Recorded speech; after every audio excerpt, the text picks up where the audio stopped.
السلام علیکم ورحمۃ اللہ وبرکاتہ۔ اللہ رب العزت نے ہم مسلمانوں کو قرآن مجید کے اندر کئی مقامات پر صبح اور شام کے اذکار یعنی کہ وظائف پڑھنے کی تلقین فرمائی ہے۔ ایک مقام پر اللہ تعالیٰ فرماتے ہیں کہ تم اپنے رب کو صبح اور شام دھیمی آواز سے بھی پکارو، خوف اور عاجزی کے ساتھ پکارو۔ یہی وجہ ہے کہ رسول اللہ صلی اللہ علیہ وسلم صبح و شام کی دعاؤں کی بہت زیادہ پابندی کیا کرتے تھے۔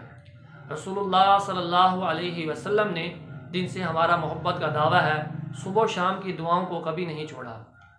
تو آپ صلی اللہ علیہ وسلم کی صبح و شام کی دعاؤں میں سے آج کی اس نشست میں ایک دعا آپ کے ساتھ شیئر کی جائے گی۔ انشاءاللہ ایک ایک کر کے صبح کی بھی اور شام کی بھی تمام دعائیں آپ کے ساتھ شیئر کیے جائیں گی۔ صحیح حدیث میں آتا ہے کہ رسول اللہ صلی اللہ علیہ وسلم صبح و شام اس دعا کو پڑھا کرتے تھے، یعنی کہ آپ نے صبح اور شام اس دعا کو پڑھنا کبھی نہیں چھوڑا۔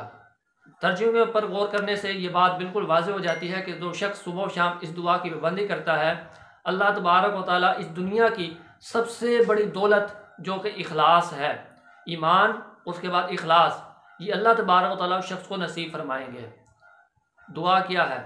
أصبحنا على فطرة الإسلام وعلى كلمة الإخلاص وعلى دين نبينا محمد صلى الله عليه وسلم وعلى ملة أبينا إبراهيم حنيفا مسلما وما كان من المشركين۔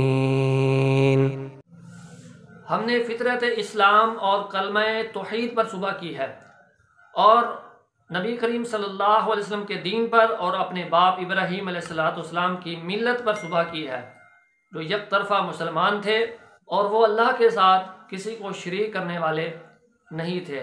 امید کرتا ہوں کہ آپ اس دعا کو ضرور یاد کریں گے، دعا کو زیادہ سے زیادہ لوگوں تک شیئر کیجئے تاکہ دین کی اشاعت میں آپ کا حصہ بھی مل سکے۔ تو ملیں گے اگلی ویڈیو میں جس میں ایک اور دعا آپ کے ساتھ شیئر کریں گے۔ السلام علیکم ورحمۃ اللہ وبرکاتہ۔